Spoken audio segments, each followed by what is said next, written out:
अथ यजुर्वेदे चतुर्थोऽध्यायः। ॐ येदमगन्मदेव यजनं पृथिव्यायत्र देवासो अजुषन्त विश्वे रुक्सामाभ्यां सन्तरन्तो यजुर्भिरायस्पोषेण समिषामदेव इमा आपशमुमे सन्तु देवी मोषते त्रायस्वं सविते मैनं हिंसे स्वाहा।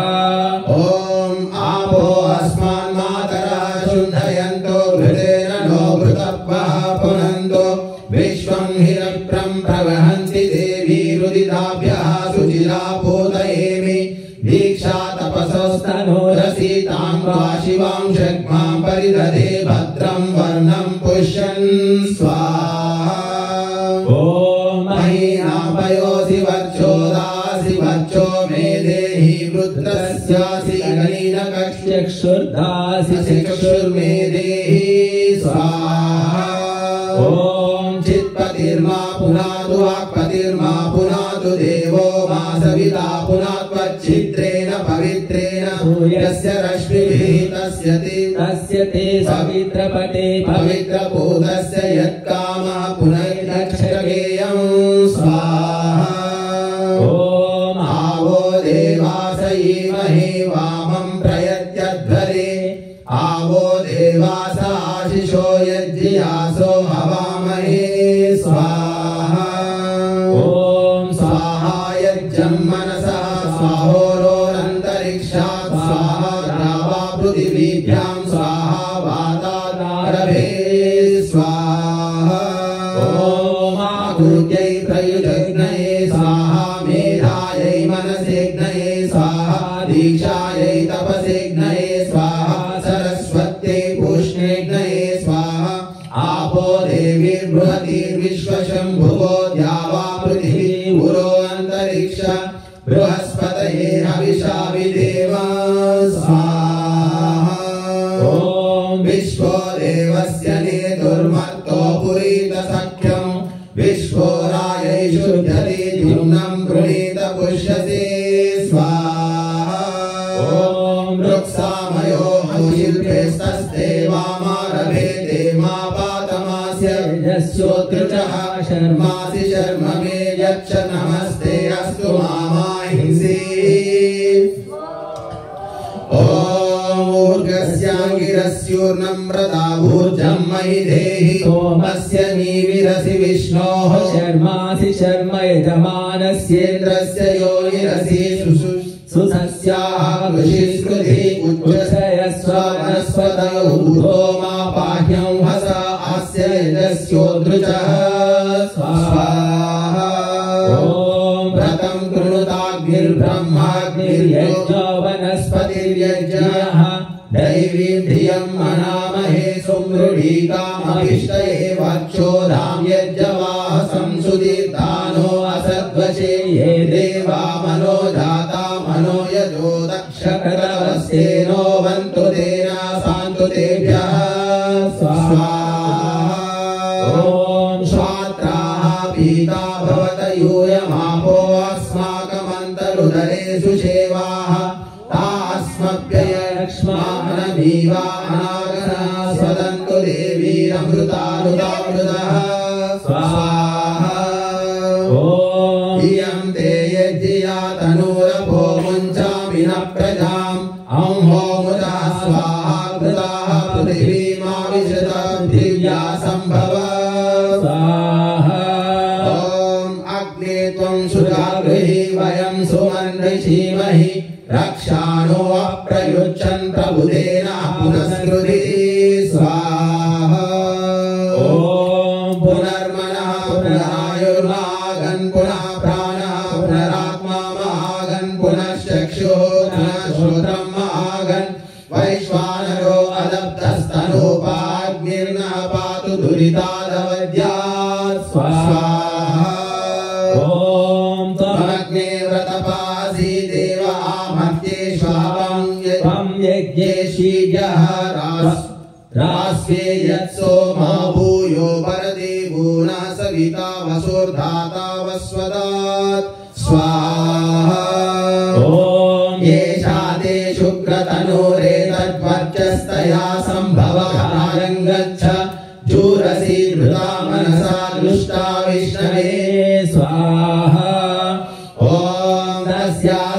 सत्यसवसः प्रसवे तन्वो यन्त्रमशीय स्वाहा शुक्रमसि चन्द्रमस्य मृतमसि विश्वदेवमसि स्वाहा ॐ चिदसि मनासि धीरसि दक्षिणासि क्रियासि यज्ञासि शिरस्युभयशीर्षे स्थाना सुप्राधि सुप्रतीचेधि मित्रस्वापदिवद्भीतां पूषा धनस्वास्पात्विन्द्रियाध्यक्षाय स्वाहा ॐ अनुत्वा माता मन्यता मनोपितानुराधा सगर्भ्यो नो सखा सयोज्यः सा देवी एवमच्चेन्द्राय सोमं रुद्रस्वावर्तयतो स्वस्ति सोम सखा पुनरेहि स्वाहा ॐ स्वस्य लिपिरस्यादित्यासि रुद्रासि चन्द्रासि बृहस्पतिष्ठा सुम्नेरं नादु रुद्रो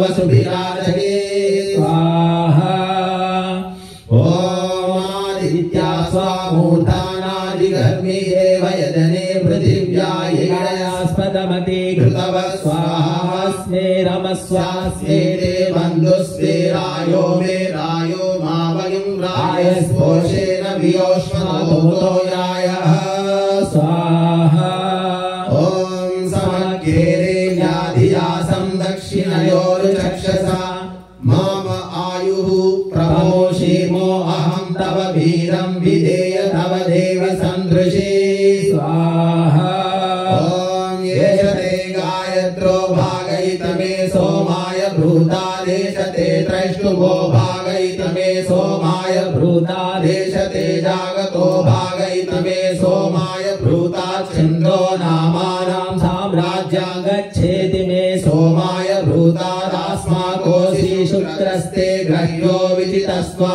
विचिन्वन्तो स्वाहा ॐ अभित्यं देवं सवितारमोजो भविक्रतुः मच्चामि सत्यसमं रत्नधामामि प्रियं मतिं कविम् ऊर्ध्वा यस्यामतिर्भा आदित्योतस्य भीमनि हिरण्यपाणिरनिमीत सुक्रतुः कृपा स्वः प्रजाभ्यस्त्वा प्रजास्त्वामनुप्राणन्तो प्रजास्त्वामनुप्राणिः स्वाहा ॐ शुक्रं वा शुक्रेण गृह्णामि चन्द्रं चन्द्रेणामृतममृतेन सग्मेते घोरस्मेते चन्द्राणि तपसस्तनोरसि प्रजापते वर्णः परमेण पशुना क्रियते सहस्रकोशं पुषेयं स्वाहा ॐ मित्रोणयेहि सुमित्रधा इन्द्रस्योरुमाविशा दक्षिणं शन्नुषन्तं स्योनं स्वानभ्राजां घरे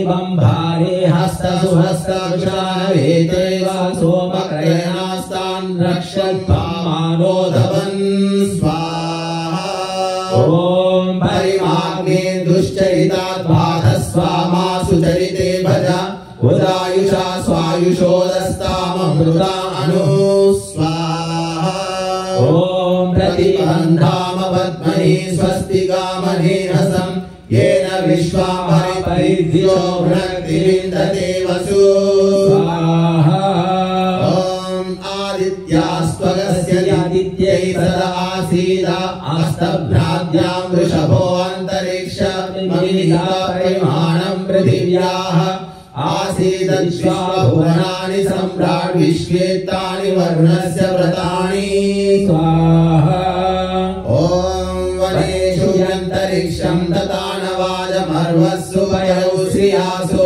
ह्रस्व क्रतुं वरुणो विक्ष्वग्निं दिवि सूर्यमदधा सोममद्रौ स्वाहा ॐ सूर्यस्य चक्षुरारोहाग्निरकनानीरकं यत्रैतशे विधीयसे व्राजमानो विपश्चिता स्वाहा ॐ मुस्रावेदं दुर्दुषाहो युज्येतामनश्रो अवीरहनो ब्रह्मचोदनो स्वस्तिरमानस्य गृहान् गच्छतं स्वाहा ॐ भद्रो मेसि प्रत्यवस्वा भुवस्पते विश्वान्यभिधामानि मात्वा परिपरिणो विदन् मात्वा परिपन्थिनो विदन् मात्वा वृका अघायवो विदन् शेतो भूत्वा परापता यजमानस्य वरुणस्य गृहं गच्छन् तन्नो संस्कृतं स्वाहा नमो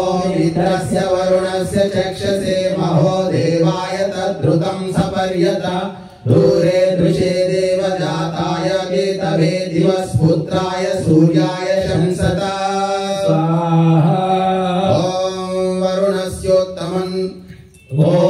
वरुणस्योक्तं भनमसि वरुणस्य स्कम्भसज्जनीस्तो वरुणस्य ऋतसदन्यसि वरुणस्य ऋतसदनमसि वरुणस्य ऋतसदनमासीद स्वाहा ॐ याते धामानि हविषाय जन्ति ताते विश्वा परिभूरस्तु यज्ञं गयस्पाना प्रकरणः सुवीरो वीरः प्रचरा सोमदूर्यान् स्वाहा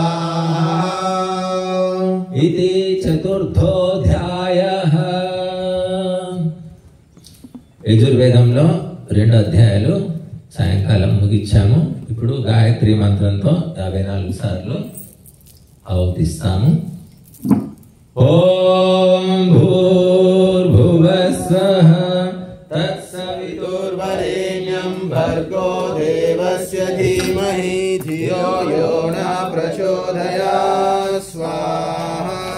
ఓం భూర్భువస్వః तत्सवितुर्वरेण्यं भर्गो देवस्य धीमहि धियो यो न प्रचोदयात्